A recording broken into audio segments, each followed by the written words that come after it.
बिस्मिल्लाहिर्रहमानिर्रहीम। अस्सलाम वालेकुम। सेकंड ईयर उर्दू हिस्सा गज़ल। गज़ल नंबर 1 जिसके शायर ख्वाजा मीर दर्द थे। इसके मश्क़ी सवालात के इंतहाई आसान जवाबात और वज़ाहत के साथ नॉलेज विद कलंदर की जानिब से खुशामदीद। बच्चों, इससे पहले हम हिस्सा गज़ल की तमाम गज़लों की तशरीह जो है, डिस्कशन जो है वो कर चुके हैं। अब हम वन बाय वन एक-एक गज़ल की जो एक्सरसाइज़ है, इसको सॉल्व करेंगे, इसको डिस्कस करेंगे। मैं एक बार फिर आपको कह दूँ कि हिस्सा गज़ल का जो एक्सरसाइज़ पोर्शन है, इसको बिल्कुल भी आपने स्किप नहीं करना। बहुत से बच्चे सिर्फ़ गज़ल और तशरीह देख लेते हैं और वो आगे चले जाते हैं, तो इस तरह नहीं होता। आपने जो मश्क वाला जो हिस्सा है, इसको आपने बहुत अच्छी तरह कवर करना है। तो आज मैं कोशिश करूँगा ये मश्क आपको बहुत अच्छी तरह कवर हो जाए। तो हमने क्या करना है कि मश्क के सवालात जो हैं, इनके बहुत आसान जवाबात आपके साथ शेयर करेंगे। एक और बात कि ये वफाकी टेक्स्ट बुक बोर्ड इस्लामाबाद की जो न्यू बुक आई है NBF वाली, उससे जो मश्क है उसका ये सॉल्यूशन है। अगर आप ओल्ड कोर्स को देख रहे हैं तो फिर उसके लिए अलग से प्लेलिस्ट में ओल्ड कोर्स सारा सोल्व मौजूद है। तो चलो लेक्चर का आगाज़ करते हैं। सवाल नंबर 1 दर्ज झेल सवालात के जवाबात में, ठीक है, कि महबूब जिस तरफ आंख उठा कर देखता है उसका नतीजा क्या निकलता है। यानी महबूब महबूब किसी तरफ देखता है तो क्या नतीजा निकलता है, ठीक है।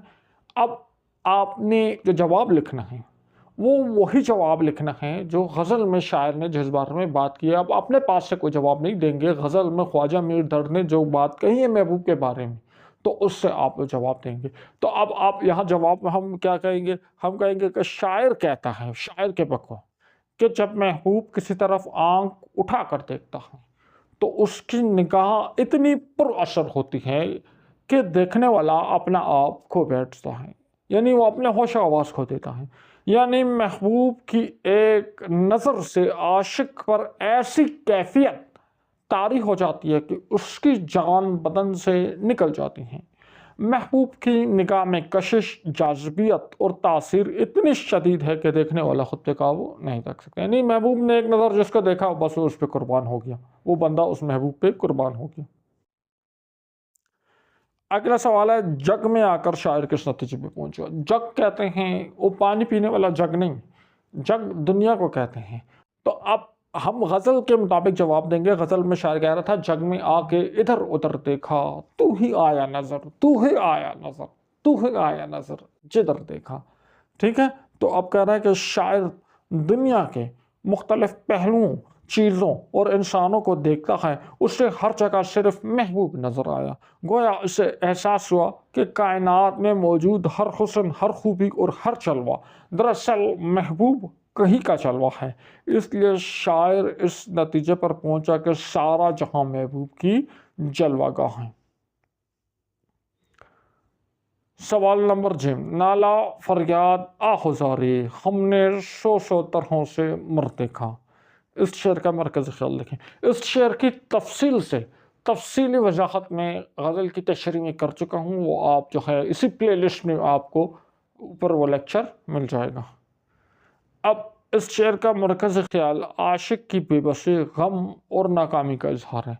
अब इस शेर में शायर कहता है कि हमने महबूब को राज़ी करने के लिए उसकी मिन्नत समाजत की, उसके आगे रोए और गिड़गिड़ाए, लेकिन कोई फ़ायदा ना हुआ। इस शेर का मरकज़ी ख्याल ये है कि आशिक की कोशिशें बेअसर रहती हैं और उसके दुख का मुदावा नहीं हो पाता। तो ये इसका सेंट्रल आइडिया, मरकज़ी ख्याल मीन सेंट्रल आइडिया। सवाल नंबर 4, शायर को अपने महबूब से क्या शिकायत है, बेहवाला शेर, ठीक है। तो शायर को शिकायत थी कि इन लबों ने न मसीहाई की, हमने सौ तरहों से मर देखा। तो अब है, शायर को शिकायत है कि महबूब ने इतनी ज़्यादा मोहब्बत के जवाब में कभी दो बोल हमदर्दी के नहीं बोले। देखो, शेर में जो बात की है आपने वर्ड टू वर्ड वो नहीं लिखना, आपने उसको थोड़ा सा एक्सप्लेन करके लिखना है। आशिक हर तरह की आजमाइश से गुजर गया, मगर तसल्ली के दो जुमले जो उसकी सारी तकालीफ दूर करते थे कभी महबूब के लब से अदा न हुए। शायर के बकौल महबूब के लब अगरचे मसीहा जैसे लगते हैं मगर उनसे कभी शिफा न मिले। شاعر نے قصہ مختصر کرنے کا کیوں کہا ہے؟ بحوالہ شعر، ٹھیک ہے، کہ زور عاشق مزاج ہے کوئی، درد کو قصہ مختصر دیکھا۔ دیکھیں شاعر جب اپنا تخلص جو ہے آخری غزل کے مقطع میں ڈال دیتا ہے اور وہ اس کا تخلص غزل کا حصہ بن جاتا ہے، تو پتہ ہی نہیں چلتا کہ یہ شاعر کا اپنا تخلص ہے، بلکہ وہ غزل کا ایک پارٹ بن جاتا ہے۔ یہ جو بڑے شعراء ہیں ان کی یہ پہچان ہے، ان کے ہائی کوالٹی کا جو کلام ہے اس کی نشانی ہے۔ اب اس شعر کی دو طرح سے تشریحات بن رہی ہیں، تو اس سوال کے بھی جو ہیں قصہ مختصر کے بھی دو جوابات، دو طرح سے جوابات آپ لکھ سکتے ہیں۔ میں 3-4 پاسبل آنسر آپ کو بتا دوں گا۔ دیکھیں زور عاشق مزاج ہے کوئی، درد کو قصہ مختصر دیکھا۔ یہاں درد سے مراد ایک عاشق کا درد بھی لیا جا سکتا ہے، یہاں درد سے مراد خواجہ میر درد بھی لیا جا سکتا ہے۔ پہلے تو آپ یہ دیکھو کہ قصہ مختصر کا مطلب کیا ہے۔ قصہ مختصر کا مطلب ہے خلاصہ، سمری، ایک 3-4 پیجز والا کوئی افسانہ ہو، 3-4 پیجز کی کوئی کہانی ہو، اس کو آپ 2-3 لفظوں میں، 2-3 جملوں میں ایکسپلین کریں تو اس کو قصہ مختصر کہیں گے۔ یعنی پورا قصہ نہیں سنایا، مختصر کر کے جو اس کا جو سینٹرل آئیڈیا تھا، جو رزلٹ تھا وہ سنایا۔ تو شاعر کہہ رہا ہے کہ زور عاشق مزاج ہے کوئی، چیلنج کر رہا ہے کہ کس میں اتنا تعلق ہے جو عشق کا زور اٹھا سکے، عشق کے بھاری پتھر کو اٹھا سکے۔ درد کو قصہ مختصر دیکھا۔ شاعر کہہ رہا ہے کہ میں نے خواجہ میر درد، اگر آپ عاشقوں کی ایک لسٹ بنائیں گے، عاشقوں کی ایک فہرست بنائیں گے، تو اس میں خواجہ میر درد جو ہے، اگر آپ ان کی سمری بناؤ گے تو بس خواجہ میر درد آئے گا۔ شاعر کہہ رہا ہے میرے مقابلے کا، میری ٹکر کا کوئی عاشق یہاں موجود نہیں ہے۔ ایک بات یہ ہو گئی۔ دوسری بات، درد سے اگر ہم وہ مراد لے لیں کہ عاشق کا درد، تو پھر ہمارا آنسر کچھ اور ہوگا۔ تو میں وہ دونوں آنسرز آپ کو دکھا دیتا ہوں، دونوں پاسبلٹیز، آپ اس حوالے سے آگے جائیں۔ زیادہ تر لوگوں نے یہاں درد کو عاشق کا درد جو ہے شمار کیا ہے۔ تو شاعر نے قصہ مختصر کرنے کا اس لیے کہا ہے کہ لوگوں نے عاشق کے درد کو بہت معمولی سمجھا، حالانکہ عاشق کے درد کے سامنے دنیا کی تمام مشکلات کم ہیں اور عشق کے غم کے سامنے باقی قصے مختصر ہو جاتے ہیں۔ یا آپ یہ جواب بھی لکھ سکتے ہو، شاعر نے کہا کہ محبت کی داستان طویل ہے مگر اس کا خلاصہ یہی ہے کہ درد کو قصہ مختصر دیکھا، یعنی عشق کی حقیقت یہ ہے کہ عاشق ہمیشہ مصیبت اور تکلیف میں رہتا ہے۔ یا درد کے نزدیک عشق کی پوری کہانی درد و غم میں سمٹ جاتی ہے، اس لیے انہوں نے قصہ مختصر، درد کو قصہ مختصر کر کے عشق کی ساری کہانی ہو، اس کا رزلٹ کیا ہوگا جی؟ درد، غم، جدائی۔ تو اس نے اس درد کو قصہ مختصر دیکھا، تو ہم یہ بات بھی کہہ سکتے ہیں۔ اور یا چوتھا آنسر ہے کہ شاعر اپنا تخلص درد استعمال کر کے اپنی تعریف کرتے ہوئے اس بات کی طرف اشارہ کر رہا ہے کہ اس کی شخصیت اور کیفیت عام لوگوں سے ہٹ کر ہیں۔ اگر کسی عاشق مزاج شخصیت کا تعارف کرنا ہو جس میں عاشق کی تمام خوبیاں موجود ہوں، تو اس کی سب سے بڑی مثال خواجہ میر درد خود ہیں۔ ٹھیک ہے، تو آپ جو آنسر آپ کو مناسب لگے آپ وہ لکھ سکتے ہیں، سارے آنسر درست ہیں۔ پڑھی گئی غزل کے درج ذیل حصے کو دہراتے ہوئے حوالوں اور دلائل کے ساتھ اظہار رائے کرتے ہوئے متعلقہ جزیات کے ساتھ تبصرہ پیش کریں۔ اچھا، اس کی ڈیٹیل کچھ اشعار دیے گئے ہیں، ان کی ڈیٹیل جو ایکسپلینیشن ہے وہ میں اپنے پچھلے لیکچر میں جو ہے وہ کر چکا ہوں، تو یہاں دوبارہ ریپیٹ کرنے سے لیکچر تھوڑا سا لینتھی ہو جائے گا، تو اس کے لیے آپ وہ پچھلا لیکچر دیکھ لیں تو وہاں ایکسپلینیشن ہو جائے گی۔ اچھا، یہاں حوالوں اور دلائل کے ساتھ مانگا گیا ہے، تو حوالوں سے مراد ہے کہ آپ یہ غزل جو ہے یہ کس کی ہے، اس کا شاعر کون ہے، یہ شعر جو آیا کہاں سے آیا ہے، ٹھیک ہے۔ اور اس کے علاوہ حوالہ شعر، اس شعر سے ملتے جلتے کچھ اشعار ہیں، آپ وہ بھی اس میں دے سکتے ہیں، اور آپ کچھ دلائل وغیرہ دیں گے تو یہ دلائل وغیرہ جو ہیں یہ آپ کو میرے جو لیکچر ہیں وہاں سے مل جائیں گے، اور ریفرنسز آپ جو ہیں خود سے جو ہیں اس میں لکھ سکتے ہیں، کوئی اتنا مشکل نہیں ہے۔ ایک حوالہ شعر لکھنا ہوتا ہے، جو اکثر مجھے کمنٹس میں کہتے ہیں کہ سر حوالہ شعر نہیں، حوالہ شعر نہیں، تو بچوں حوالہ شعر آپ جو ہیں خود سے کوئی شعر جو آپ کو ذہن میں اس شعر کو دیکھ کر آ رہا ہے، اس سے ریلیٹڈ شعر ہے، آپ وہ وہاں پہ لکھ سکتے ہیں، اپنی پسند کا شعر آپ لکھ سکتے ہیں۔ لیکن ایک بات یاد رہے کہ حوالوں اور دلائل کے ساتھ اس کا مطلب صرف حوالہ شعر نہیں ہے، حوالوں کا اور دلائل کا مطلب ہے کہ آپ نے شاعر کا نام، آپ نے غزل کا جو ہے جس دیوان سے لی گئی اس کا نام، اس کے علاوہ شاعر کی شاعری کا تھوڑا سا انٹروڈکشن جو ہے یہ بھی آپ اس میں شامل کر سکتے ہیں۔ सवाल नंबर 3, तसव्वुफ़ की रिवायात और मौज़ूआत की मुनासिबत से ख्वाजा मीर दर्द का नाम बहुत अहम है। मीर दर्द की इस गज़ल में मौज़ूआत की शिनाख्त करते हुए शायर, मुसन्निफ़ और क़ारीन के नुक्ता नज़र के साथ इसकी वजाहत के लिए अपनी राय का इजहार करें। सवाल में कह रहा है कि जी बस सिंपल मैं कह रहा हूँ कि ख्वाजा मीर दर्द जो है तसव्वुफ़ की रिवायात मौज़ूआत जो हैं उसकी मुनासिबत से ख्वाजा मीर दर्द का नाम बहुत है। मैं एक सूफ़ी शायर थे। अब तसव्वुफ़ क्या होता है ये मैं आपको समझाने बैठ जाऊँ तो ये तो लेक्चर तो किसी और तरफ चला जाएगा, ठीक है।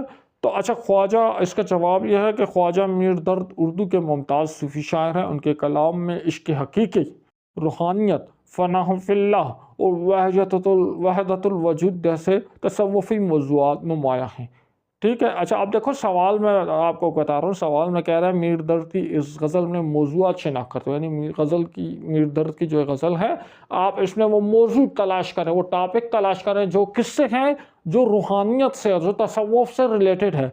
अब ख्वाजा मीर दर्द के कलाम में हमें एक मिलता है इश्क़ हकीकी। इश्क़ हकीकी कहते हैं इंसान का अपने परवरदिगार से इश्क़ करना। दूसरा रूहानियत, जहाँ रूह की बात की जाती है, रूह की बालिदगी, रूह की ताज़गी की बात की जाती है। फ़नाह फ़िल्लाह, अपनी ज़ात को अल्लाह की मोहब्बत में फ़ना कर देना। और वहदतुल वजूद, वहदत वाहिद कहते हैं एक को, वजूद कहते हैं जिस्म को।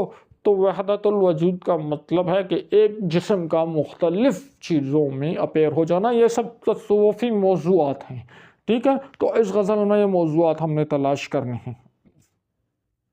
अब इस गज़ल में दर्द ने दुनिया को एक पर्दा करार दिया जिसके पीछे असल महबूब यानी खालिक हकीकी का जलवा छिपा हुआ है। ये एक तसव्वुफ़ी मौजू है। अब मौज़ूआत की शिनाख्त पहला मौजू है वहदतुल वजूद। मैंने अभी एक्सप्लेन किया, वहदत वाहिद एक को कहते हैं, वजूद जिस्म को कहते हैं, एक वजूद, ठीक है। तो ये आया नज़र जिधर देखा में यही नज़रिया ज़ाहिर है कि हर शे में खुदा का जलवा, यानी मैंने जिस तरफ देखा मुझे तू ही नज़र आया।